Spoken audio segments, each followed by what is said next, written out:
어느 추운 겨울날 한 스님이 시주받는 일을 다 끝내고 절로 돌아가고 있었습니다.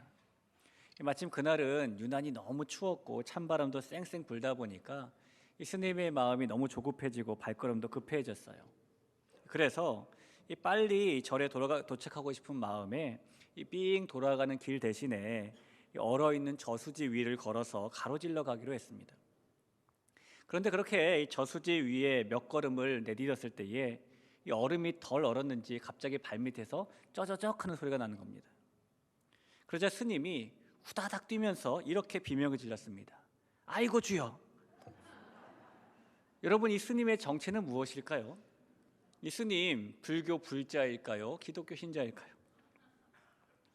이 재작년인 2020년 이 코로나가 금방 끝날 줄 알았는데 상황이 점점점 심화되면서 이 점점 지쳐가는 우리나라 사람들에게 위로가 되었던 것은 백신도 아니었고 치료제도 아니었다라고 해요.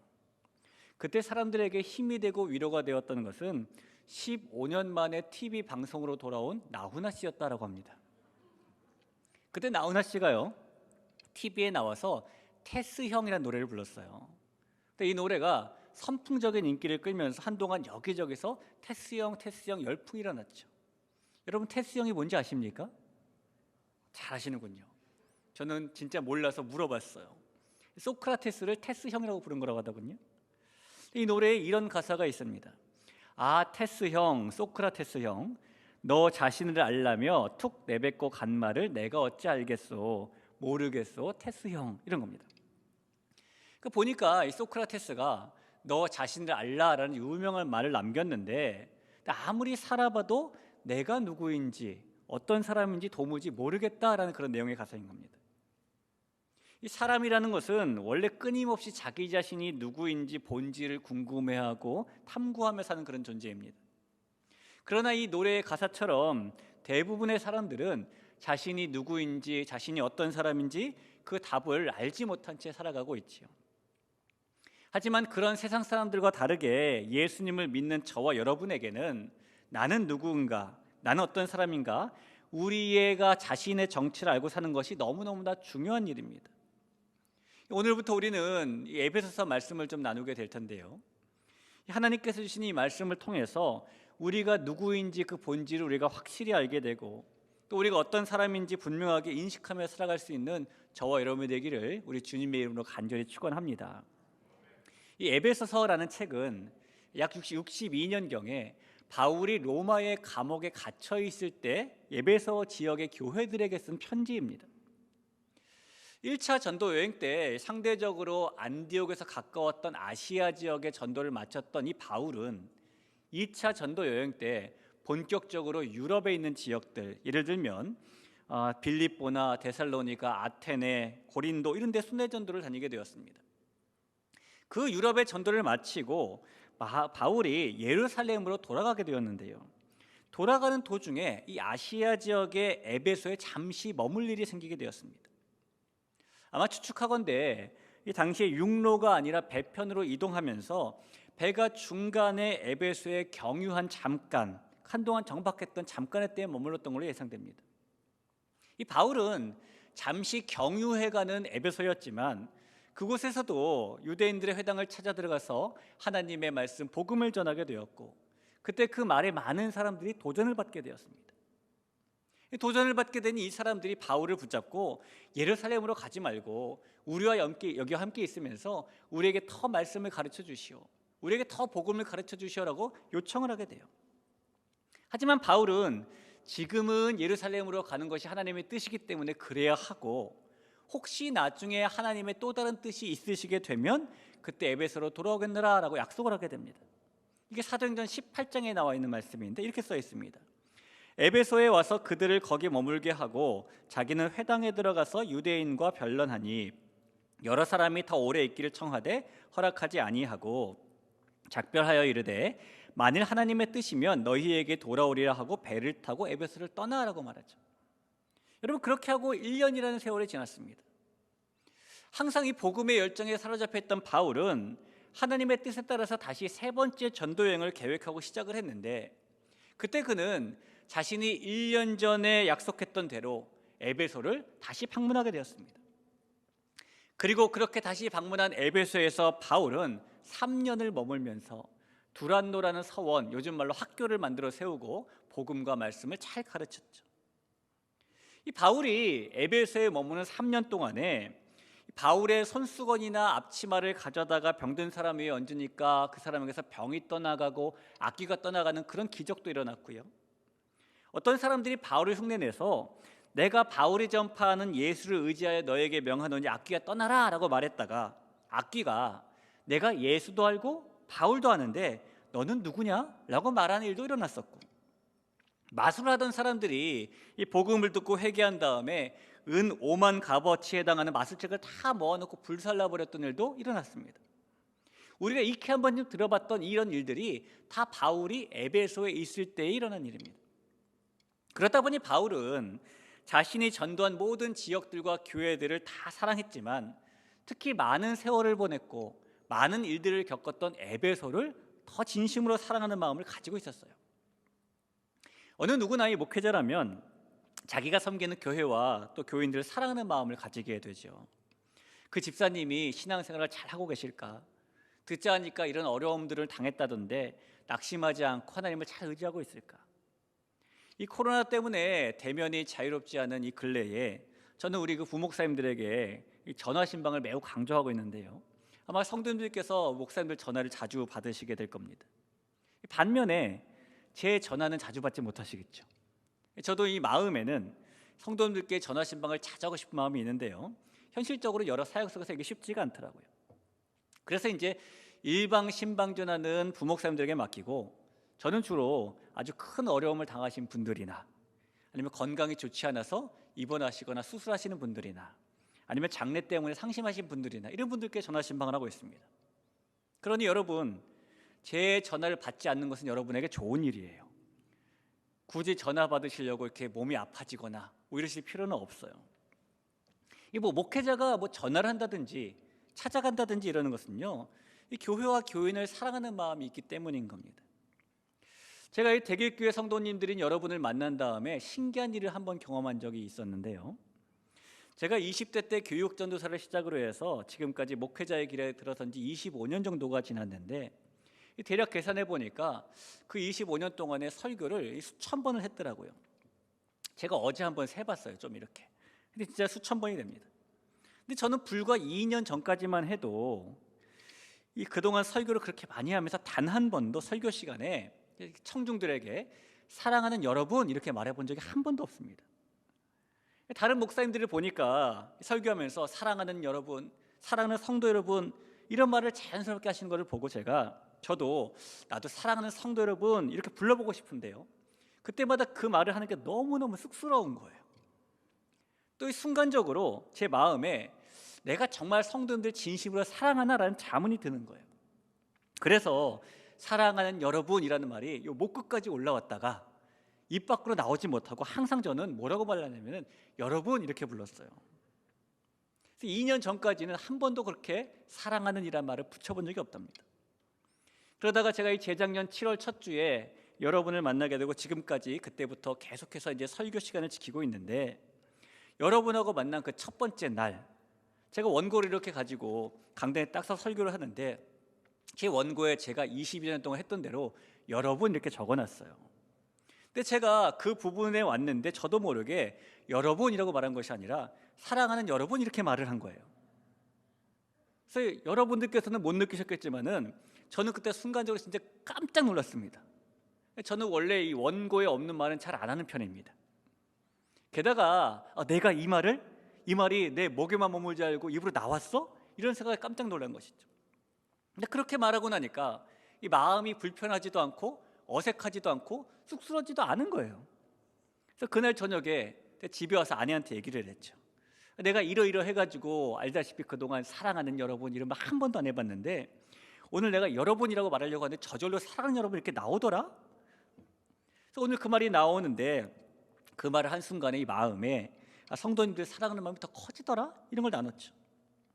그래서 여러분하고 말씀을 통해서 처음 만난 그날 그때 제가 목회자가 성도님들 진심으로 사랑하는 마음이 이렇게 커지는구나라는 것을 그때 알게 되었어요.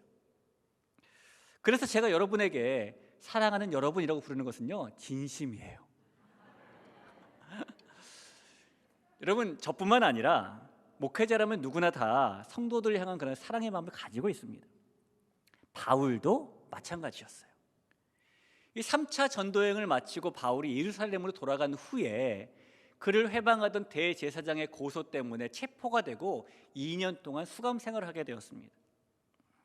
그리고 당시에 이 로마 시민권자인 바울의 권리가 발동을 해서 그가 로마 황제 앞에 재판받기 위해서 로마로 이송이 되었고 로마에서도 역시 수감 생활을 하게 되었어요.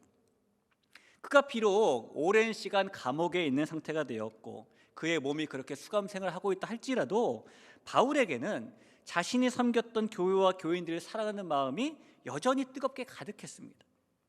그래서 그 사랑하는 마음에 바울이 감옥 안에서 여러 교회들에게 편지를 써보내게 되었는데 그 중에 하나가 이 에베소서인 거예요. 그러니 에베소서는 처음부터 끝까지 성도들을 향한 바울의 사랑이 가득 담겨져 있는 편지가 되는 겁니다. 그런 바울의 사랑이 잔뜩 듬뿍 담겨 있는 에베소서 말씀을 통해서 우리가 앞으로 우리를 향한 하나님의 사랑이 가득하다는 것을 만날 수 있는 시간을 가지시길 간절히 축복을 합니다. 예루살렘에서 2년 동안 구금을 당하고 로마로 끌려오고 또 로마에서 투옥 생활하고 있는 이 바울은 누가 보기에도 이런 비관적인 상황 속에서 여전히 사랑하는 마음을 금할 수 없는 에베소 교회 교인들에게 무슨 말을 해주고 싶었을까요? 그가 해주고 싶었던 말이 있었습니다. 이 사도행전을 보니까 바울이 과거에 에베소를 떠날 때에 한 가지 걱정의 마음을 비춘 적이 있었어요. 자신이 떠난 다음에 당시에 만연했던 거짓 이 진리를 가르치는 사람들 때문에 이 사랑하는 에베소 교회 교인들의 믿음이 흔들리면 어떡하나 이런 걱정이었습니다. 사도행전 20장 29절 30절을 보겠습니다.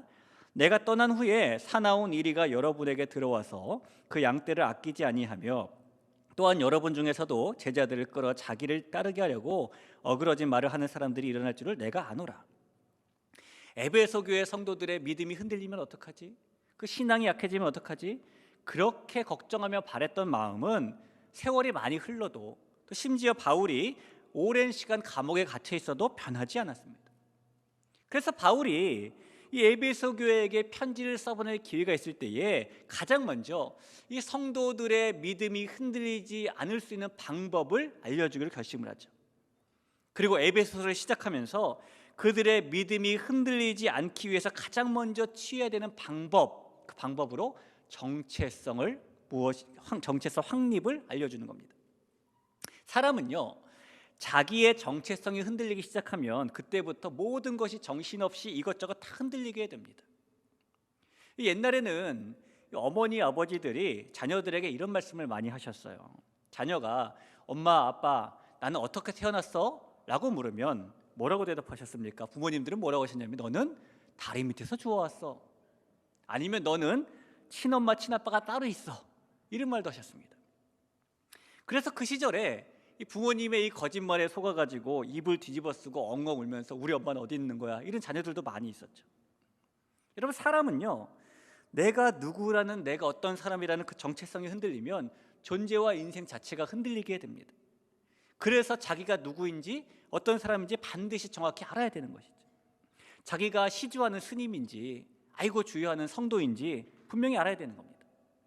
바울은 거짓 교사들이 에베소 교회 성도들을 흔들고 있는 것을 알았기 때문에 가장 먼저 그들의 정체성을 알려주기로 합니다. 이 에베소 교회 성도들, 그 정체가 무엇이었을까요? 바울의 말을 보면 먼저 그는 그 성도들을 성도 또 신실한 자라고 부르고 있습니다. 1절 말씀 한번 볼까요?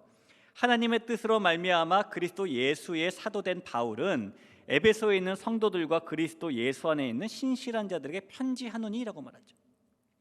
이 성도라는 말은 글자 그대로 거룩한 사람들이란 뜻입니다. 신실한 자라는 말은 믿음으로 사는 사람들이라는 그런 뜻이에요. 이 성경에 보면은 성도, 거룩한 사람들 이런 표현은 이 구약 출애굽기에 가장 먼저 등장을 하게 되는데요. 출애굽기 19장 5절 6절을 보면 세계가 다 내게 속하였나니 너희가 내 말을 듣고 내 언약을 지키면 너희는 모든 민족 중에서 내 소유가 되겠고 너희가 내게 대하여 제사장 나라가 되며 거룩한 백성이 되리라라고 써 있습니다. 그러니까 하나님의 언약 안에 있는 사람들이 거룩한 사람들, 성도가 된다라는 겁니다. 하나님이 그래서 이스라엘을 그렇게 삼아주셨다는 거죠. 그런데 실제로는 하나님이 거룩한 사람들, 성도라고 부르시는 그 이스라엘 사람들이 거룩하게 살지는 않았어요. 그들은 오히려 하나님의 거룩과는 거리가 먼 사람들이었습니다. 그럼에도 불구하고 하나님께서 여전히 그들을 보고 거룩한 사람들이라고, 성도라고 부르시는 것은 그들에게 경건한 모습이나 그들에게 거룩한 모습이 있기 때문이 아니라 하나님께서 그들을 자기의 소유로 삼아주셨기 때문인 겁니다. 여러분, 지금은 대부분의 모든 가정에서 전기밥솥으로 밥을 해 드시지요. 요즘 밥솥은 너무 좋아가지고 백미냐 현미냐 잡곡이냐 쌀의 종류에 따라서 맞춤형으로 밥을 해주기도 하고요. 밥만 해주는 것이 아니라 그 안에서 삼계탕도 만들어주고 갈비찜도 만들어주고 그렇습니다. 또 보온 기능도 훌륭해가지고 계속해서 밥을 따뜻하게 유지시켜주죠. 그런데 과거로 한번 가보죠. 과거에 이런 좋은 밥솥들이 보급되기 전에 많은 어르신들께서는 아마 솥에다가 밥을 직접 하셨을 겁니다. 그렇게 솥에다가 저녁 식사를 준비하셨을 때에 이 어머님들은 대부분 비슷한데, 항상 늦게 퇴근하시는 아버지를 위해서 이 스테인리스 밥그릇, 그때 불렀던 수댕 밥그릇에다가 밥을 담아가지고 이것을 아랫목에다 묻어두거나 아니면 이불장 속에다 집어넣거나 이렇게 보관하셨죠. 여러분, 그 밥이 자녀들이 먹는 쌀과 다른 특별한 쌀로 만든 밥도 아니고요, 여느 밥과 똑같은 밥입니다. 이 밥그릇도 특별한 그릇이 아니라 여느 그릇과 똑같은 그릇이에요. 그러나 그것만큼은 아버지를 위해 따로 떼어서 구별된 밥인 것이고 아버지의 소유인 밥인 것이죠. 그런 것처럼 이 거룩한 사람들, 성도는 다른 특별함이 있기 때문이 아니라 하나님께서 따로 떼어서 구별하셨기 때문에 하나님의 소유가 된 사람들인 겁니다. 바울은 이 에베소 교회 사람들을 성도라라고 부르면서 너희의 정체는 그렇게 하나님께서 거룩한 소유로 삼으신 사람들이 바로 너희이다라고, 그렇게 신실한 사람들이 바로 너희다라고 지금 알려주고 있는 거예요. 자기가 사랑하는 그 교회 성도들에게 하나님께서 조건 없이 하나님의 소유로, 성도로 삼아주신 사람들, 그래서 하나님의 이 믿음, 사랑, 그것에 반응하며 사는 사람들, 그것이 너희의 정체이다, 그 사실을 분명히 알아야만 믿음이 흔들리지 않는다라고 바울은 지금 오늘 말하고 있는 것이죠. 사랑하는 귀한 성도 여러분, 이 에베소 교회처럼 저와 여러분의 정체도 하나님의 거룩한 소유가 된 성도란 사실을 믿으시기를 바랍니다. 저와 여러분의 진짜 정체는 하나님의 사랑에 반응하며 사는 신실한 자임을 또한 믿으시기를 부탁드립니다. 우리가 그 사실을 믿고 살 때에 저와 여러분이 어떠한 일을 이 세상에서 만날지라도 흔들리지 않는 신앙의 소유자가 될 수 있는 줄로 믿습니다. 자, 바울은 이어서 이 에베소 교회 교인들에게 성도, 신실한 자라고 부른 다음에 또 뭐라고 부르냐면요, 신령한 복을 받은 사람들이라고 부릅니다. 3절을 한번 볼까요? 찬송하리로다 하나님 곧 우리 주 예수 그리스도의 아버지께서 그리스도 안에서 하늘에 속한 모든 신령한 복을 우리에게 주시되라고 말하죠. 여러분, 설날이 되면은 자손들이 어른들께 세배를 하잖아요. 세배할 때 항상 뭐라고 말하죠? 새해 복 많이 받으세요라고 말하죠. 아마 올해도 여러분께서 그런 그 인사를 받으시면서 세배를 하고 세배를 받으셨겠죠. 여러분, 어떤 복을 많이 받으라는 걸까요? 이 올해가 시작되면서 우리나라의 한 제약회사에서 2022년에 받고 싶은 복이 있나요? 라는 제목의 이벤트를 진행을 했는데요, 이 복이 4개를 주고 그 중에 하나를 그냥 선택하세요. 그러면은 이벤트에 응모가 되니까 나중에 추첨해서 선물을 줍니다 라는 그런 거였습니다. 근데 그 이벤트에서 제시한 4가지 복을 보면은, 첫째, 돈이 술술 굴러 들어오고 나가지 않는 돈복. 둘째, 사건 사고 없이 매일이 건강한 건강복. 셋째, 무엇을 소망하던 무조건 이루는 행운복. 넷째, 웃을 일이 멈추지 않는 신나는 웃음복. 여러분, 몇 번 선택하고 싶으십니까? 복에는 여러 가지 종류의 복이 있죠. 이 말씀드린 돈복, 건강복, 행운복, 웃음복 뿐만 아니라 뭐 인복, 배우자복, 자식복, 게다가 먹을 복. 그러나 여러분, 이 많은 복 중에서 제일의 복은 하늘의 신령한 복인 줄 믿으시기 바랍니다. 하늘의 신령한 복이라는 것은 영적인 복을 말하는 거예요. 바울은 에베소 교회를 너희는 영적인 복을 받은 사람들이다 라고 지금 말합니다. 이 에베소 교회가 그럼 어떤 영적인 복을 받았죠? 그것을 바울이 말하기를 4절 5절에서 말해주고 있는데요, 곧 창세전에 그리스도 안에서 우리를 택하사 우리로 사랑 안에서 그 앞에 거룩하고 흠이 없게 하시려고 그 기쁘신 뜻대로 우리를 예정하사 예수 그리스도로 말미암아 자기 아들들이 되게 하셨느니라는 말씀입니다. 바울이 에베소 교회에서 말하는 것은 너희는 하나님의 선택을 받아서 하나님의 자녀가 된 영적인 복을 받은 사람들이다, 이렇게 말하고 있는 것이죠. 마찬가지로 그들뿐만 아니라 여기 있는 저와 여러분도 이 선택받고 하나님의 자녀가 된 영적인 복을 받은 사람들인 줄로 믿습니다. 여러분, 저와 여러분의 구원은 하나님의 절대적인 선택의 결과예요. 우리의 구원은 우리에게 있는 그 어떤 조건 때문에 일어난 일이 아니라 하나님의 주권에 의한 선택에 의해서 일어난 일이기 때문입니다. 저는 이게 신방을 하면서 아주 가끔씩 성도님들에게 구원의 확신을 물어볼 때가 있어요. 성도님, 그런 일이 일어나면 절대 안 되겠지만 혹시라도 정말 만에 하나 오늘 돌아가시면은 천국에 가실 것 같으세요? 이렇게 묻습니다. 그때 제가 기대하는 대답은요, 그럼요, 전 천국에 갈 수 있어요, 이런 대답이에요. 대부분의 성도님들이 많이 그렇게 대답을 하십니다. 하지만 아주 가끔은 그때 가봐야 알죠? 이런 분들이 계셔요. 그럼 재차 제가 또 물어봅니다. 성도님, 예수님 믿으세요? 예수님께서 성도님의 죄를 위해서 십자가에서 대신 돌아가시고 성도님을 위해서 사흘 만에 살아나신 걸 믿으세요? 대답을 하세요. 그럼요, 나 그거 확실히 믿어요. 그럼 천국 가실 것 같으세요? 그건 잘 모르겠어요. 정말 예수님 믿으세요? 예수님을 믿는다니까요. 그럼 천국 가시겠네요. 난 좀 그래요. 여러분, 왜 이렇게 대답하시는 거죠? 구원에 나의 선함이나 나의 의로움이나 나의 순종이나 나 하나님 향한 열심이나 그런 것들이 필요하지 않을까라는 생각이 있기 때문인 겁니다. 그러나 구원은 하나님의 선택으로 이루어지는 것이지 우리의 노력과 공로로 이루어지는 것이 절대 아니에요. 그리고 하나님의 선택에는 아무런 이유가 없습니다. 그저 우리를 사랑하셔서 선택하신 겁니다. 오늘 4절의 상반절에 보니까 그 창세전에 그리스도 안에서 우리를 택하사라고 말하고 있죠. 하나님 우리를 선택했는데 언제 택했냐면은 창세전에, 이 세상이 만들어지기도 전에 선택했다는 겁니다. 또 예레미야 1장 5절에도 그런 말씀이 있어요. 내가 너를 모태에 짓기 전에 너를 알았고 내가 배에서 나오기 전에 너를 성별하였고 너를 여러 나라의 선지자로 세웠노라. 하나님께서는 저와 여러분이 어머니의 뱃속에 잉태되기 전부터 알았다라고 말씀하십니다. 선택했다라는 그런 말씀입니다. 그러니 이 온 우주가 창조되기 이전에 창세기 1장 1절의 말씀 이전에 하나님은 우리를 그 계획 가운데, 완전한 계획 가운데 택하신 거예요. 그러니 우리의 그 어떤 노력, 이 땅을 살아가면서 우리가 보여야 되는 노력과 공로가 하나님이 선택하신 이유가 되지 못하는 것이죠.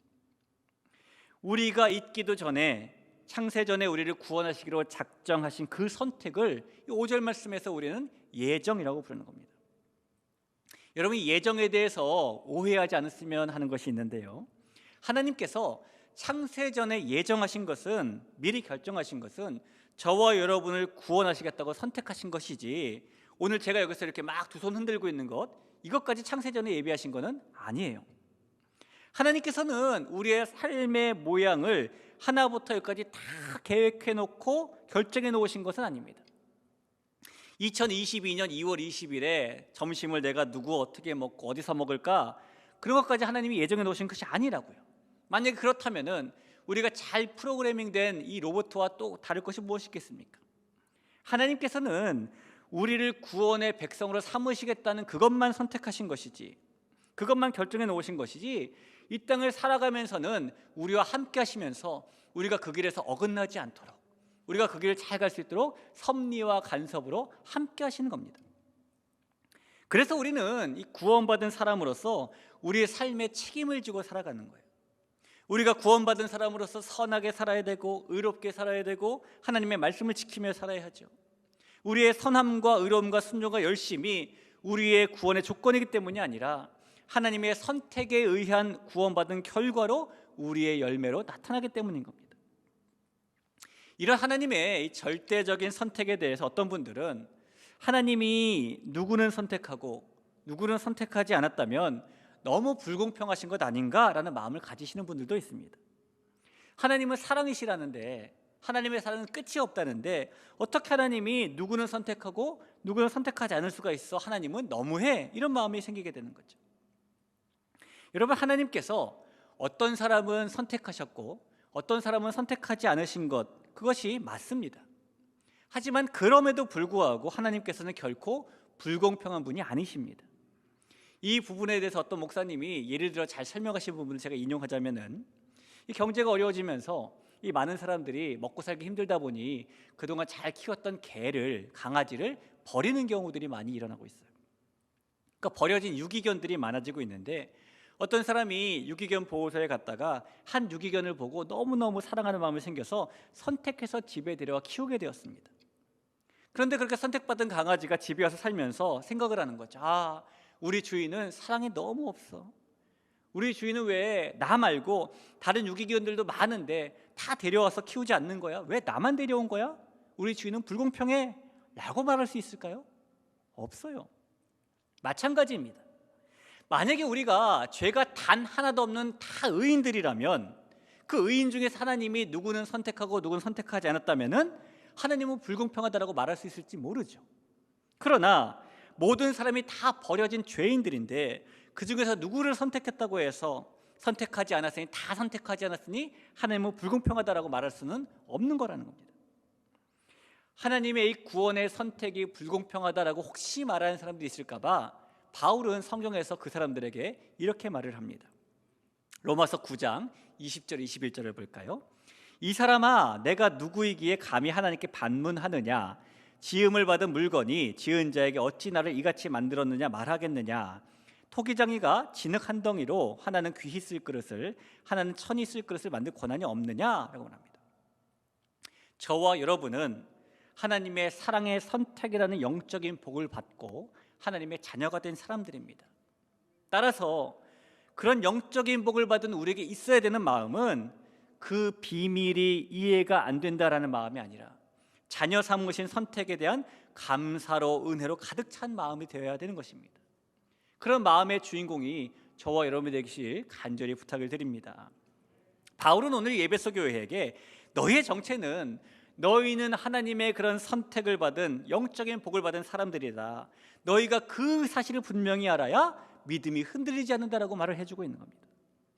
마찬가지로 저와 여러분이 하나님께 그런 신령한 복, 하늘의 복, 영적인 복을 받은 사람들인데, 그런 정체성을 가지고 살아가면서 감사와 은혜로 가득한 삶을 살아갈 때에 우리도 어떠한 어려움에도, 어떠한 요동치는 일에도 흔들리지 않는 신앙을 가질 수 있는 줄로 믿습니다. 저와 여러분이 창세전에 선택받는 하나님의 신령한 복을 받은 사람들이다라는 사실을 확신하고 감사와 은혜로 그렇게 성도가 된 사람들이라는 것을 고백하는 마음을 가지며 살아갈 때에 결코 변치 않는, 든든히 서 나아가는 믿음과 그런 교회의 주인공이 될 줄로 믿습니다. 여러분, 하나님께서 이 에베소 교회를 선택하시고 그들을 거룩한 성도로 신실한 자로 삼으신 데는 이유가 있습니다. 그 이유는 우리가 앞으로 계속 살펴보겠지만은 하나님께서 그들을 영광스러운 교회로 세우시기 위함입니다. 예수님께서 사랑하는 사람들을 이 땅의 교회로 세우신 때부터 지금까지 교회는 이 세상을 걱정하고 세상의 위로와 소망과 영적인 양식을 나누어 주는 곳이었어요. 그런데 어쩌다 보니까 우리가 살고 있는 이 시대는 교회가 세상을 걱정하는 것이 아니라 세상이 교회를 걱정하는 그런 시대가 되고 말았습니다. 그렇기 때문에 저와 여러분은 이런 잿빛 현실 속에서도 더욱더 흔들림이 없이 하나님의 영광스러운 교회로 세워져 가야 되는 겁니다. 이 에베소 교회처럼 하나님께서 저와 여러분을 선택하시고 성도로 신실한 자로 삼으신 이유는 마찬가지로 우리를 영광스러운 교회로 세우시기 위함이기 때문입니다. 그리고 우리가 우리의 정체, 우리가 구별된 사람들이라는 성도라는 것, 하나님의 절대적인 선택에 의해서 구원받은 사람이라는 것, 하나님이 창세전에 그렇게 우리를 선택하셨다는 것, 그 정체를 분명히 아는 것에서부터 영광스러운 교회는 세워져 가기 시작하는 거예요. 사랑하는 귀한 성도 여러분, 이 시대에 수많은 소음이 있고 이 시대에 수많은 분분한 잡음들이 있지만 여전히 그래도 우리는 하나님께서 세워나가고 계신 영광스러운 교회입니다. 때로는 연약하고 때로는 부족하지만 하나님께서 우리에게 주신 그 정체성을 확인하고 우리 모두가 새롭게 일어나는 영광스러운 교회로 세워져 나가기를 우리 주님의 이름으로 간절히 축복합니다. 우리 같이 한번 찬양하면서 믿음의 고백을 올려드릴까요? 우리 주님께서 우리 가운데 영광을 채우시고 영광을 받으실 걸 기대하면서 같이 한번 고백하겠습니다. 이곳에 생명샘 솟아나, 이곳에 생명샘 솟아나 눈물 골짝 지나갈 때에 모자나 열매 맺히고 웃음소리 우리 한 번 더 고백해 볼까요? 이곳에 생명샘 솟아나, 이곳에 생명샘 솟아나 눈물 골짝 지나갈 때에 모자나 열매 맺히고 웃음소리 넘쳐나리라. 꽃들도 구름도 바람도 넓은 바다도 찬양하라 예수를. 하늘을 울리며 노래해 나의 영혼아, 은혜의 주 은혜. 그날에 하늘이 열리고 그날에 하늘이 열리고 모든 이가 보게 되리라. 마침내 꽃들이 피고 영광의 주가 오신. 꽃들도 구름도 바람도 넓은 바다도 찬양하라 예수를. 하늘을 울리며 노래해 나의 영혼아, 은혜의 주.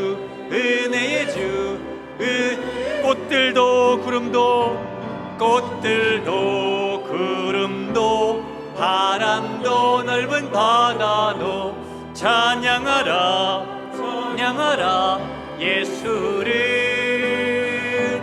하늘을 울리며 노래해 나의 영혼아, 은혜의 주.